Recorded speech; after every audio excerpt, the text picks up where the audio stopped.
You know, most of the time you spend in a boat like the Suncruiser SS210, you're going to be cruising along a shoreline looking at the nice homes, relaxing. But it's nice to know if you want to, that pontoon boat can also do this.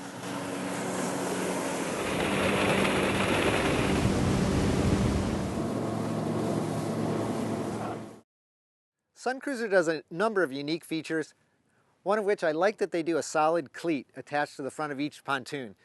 The second, I like the rail that runs around the perimeter of the boat. It gives a nice attractive finished appearance, but also includes this rubber insert that prevents a lot of dings and scratches at the dock. The third piece is a structural component of the boat. This is called an M bracket that attaches the pontoons to the upper deck. Typically it's in pieces. Suncruiser uses a solid, full extrusion of aluminum down the entire length of the boat.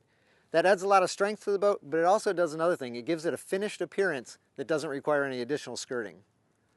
Another feature is at the stern of the boat. Suncruiser takes the fuel tank, which typically would occupy some precious space up top, and puts it down within this cone. It lowers the center of gravity and also frees up a lot of space up top. Now, to really get an idea of the construction of a pontoon, you need to come down here underneath the boat. Let's start with these pontoons. Suncruiser uses 25-inch diameter pontoon logs.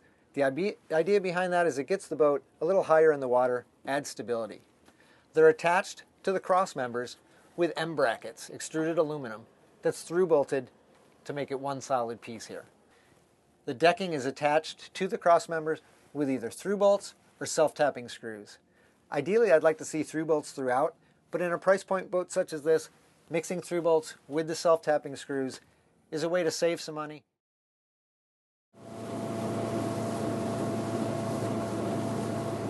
During our initial performance testing, we had a relatively light 2-passenger load aboard.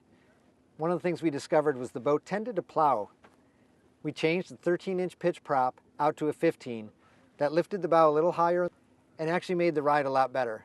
Still, the boat remains sensitive to weight distribution.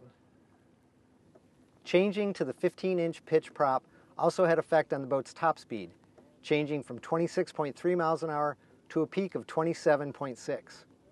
Of course, on a pontoon boat, chances are you're cruising more about 15. And at that point, you're burning less than 3 gallons an hour.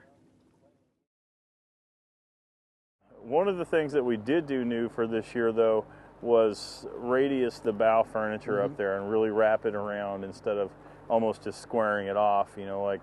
Yeah, it gives it a much nicer appeal up front. Definitely, The boxier look that's typical of a lot of pontoons. That's probably right. Now, how about the ladder?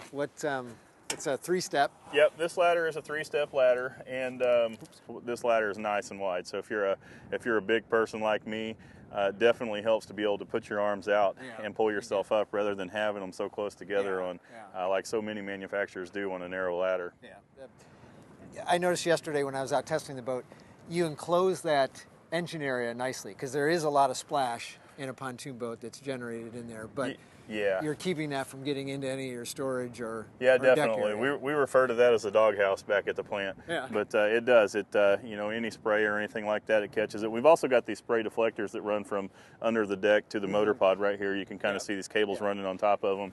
That actually, directs a lot of water out into the sides instead of letting it churn up on the back, because there's a lot of water that comes through between the logs and the motor pod on a pontoon. Now, at this end of the market, a pontoon boat really ideally should do a little bit of everything. Right now we're doing it what it does best, cruising the shoreline out on a sunny day. But occasionally you want to be able to do some of the fun stuff too.